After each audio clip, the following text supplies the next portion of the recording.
আমার বাবা মা লাভ ম্যারেজ করে বিয়ে করেছিল। জ্ঞান হবার পর বাবা মাকে একে অপরের সাথে কোনোদিন কথা বলতে শুনিনি। একই বাসায় একই রুমে থাকে। বাবা মা কথা বলে শুধু হাতের ইশারায়।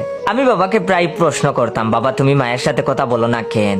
বাবা আমার প্রশ্নের উত্তর কখনোই দিতেন না, শুধু বলতেন একদিন একদিন সবই বুঝবা। সেই একদিন আমার জীবনে এখনো আসেনি। মাকেও একই প্রশ্ন করতাম, বাবার মতো মাও এড়িয়ে যেত আমার প্রশ্নের। আমার বয়স দিন দিন বাড়ছে, কিন্তু বাবা মায়ের সেদিকে কোনো লক্ষ্য নেই।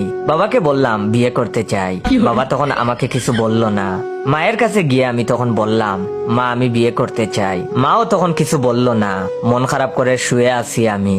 কিছুক্ষণ পর বাবা রুমে এসে আমার মাথায় হাত বুলাতে বুলাতে বলল, একটা গল্প শুনবি? আমি তখন বললাম, কিসের গল্প? বাবা তখন বলল, তোর মায়ের সাথে কথা না বলার গল্প। আমি তখন লাফ দিয়ে উঠে বসে পড়লাম। আগ্রহ নিয়ে বাবাকে গল্প শুরু করতে বললাম। বাবা তখন গল্প শুরু করলো। বাবা বলল, আমাদের বিয়ের কয়েক মাস পর দুপুরে শুয়ে শুয়ে ইমরান হাশমির আর ঐশ্বরিয়া রায়ের মুভি দেখতেছিলাম। খুবই রোমান্টিক মুভি। হঠাৎ তোর মা এসে বলল, মুভি দেখে অত কিছু শিখতে পারো, কিভাবে বউকে ভালোবাসতে হয়। আমার তখন মুডটা খারাপ হয়ে গেল। মুভি দেখায় বাধা পড়লে আমার মুড খারাপ হয়। বিয়ের পর থেকে শান্তিমতো একটা মুভিও দেখতে পারছিলাম না তোর মায়ের যন্ত্রণায়। তোর মা আবারও বলল, ইমরান হাশমিরকে দেখো, কি রোমান্টিক পুলা, বউকে কত কেয়ার করে, কত যত্ন করে, কত ভালোবাসে। আমি তখন কোনো কথা বললাম না। মনোযোগ দিয়ে চুপচাপ মুভি দেখায় মন দিলাম। মুভিটা বেশ ভালো লাগতেছে।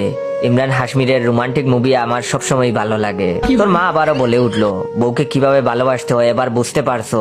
নিজেকে আমি আর তখন ধরে রাখতে পারলাম না। মেজাজটা খারাপ হয়ে গেল। রেগে গিয়ে তখন বললাম, ইমরান হাশমির এইটুকু ভালোবাসা আর কেয়ারের জন্য কত পারিশ্রমিক পায় তুমি কি তা জানো? এটা শুনে তোর মা এবার তেলে বেগুনে জ্বলে উঠলো। মুখে যা আসছে তাই বলছে। মুহূর্তেই কঠিন ঝগড়ায় পরিণত হলো। আমি তোর মাকে থামাতে পারছি না। বাধ্য হয়ে এক পর্যায়ে রাগ করে বাসা থেকে বেরিয়ে গেলাম। বাসা থেকে একটু দূরে একটা পার্কে বসে আছি। কিছুক্ষণ পর পাশের বাসার এক লোক ফোন করে বলল, তোর মা নাকি বিষ খাইছে। আমি তখন দ্রুত বাসায় গেলাম। তোর মা অজ্ঞান হয়ে আছে। তোর মাকে হাসপাতালে নিয়ে গেলাম। জরুরি বিভাগে ভর্তি করা হলো। কিছুক্ষণ পর ডাক্তার এসে বলল, আর বিপদের কিছু নাই, পেটের সব বিষ বের করা হয়েছে, চাইলে এখনই দেখা করতে পারবো। আমি ভেতরে যাওয়ার সাথে সাথে তোর মা আবার ঝগড়া করা শুরু করে দিল। আর বলল, আমার মরা মুখ দেখার খুব শখ, তাই তুমি হাসপাতালের সামনেই দাঁড়িয়ে রইছিলা, ফোন পাওয়া মাত্রই দৌড়ে এসেছো আমার মরা মুখ দেখার জন্য। আমি তখন কোন রকমে তোর মাকে শান্ত করে বললাম, তুমি শুধু আমাকে কেয়ার করতে শিখাও। আমি তোমাকে কতবার বলছি, কিছু কেনার আগে ভালোভাবে দেখে কিনবে। বেজাল জিনিসের ওপর বিশ্বাস রাখা ঠিক না। এখন বিষও গেল, বিষ কেনার টাকাগুলোও জ্বলে গেল।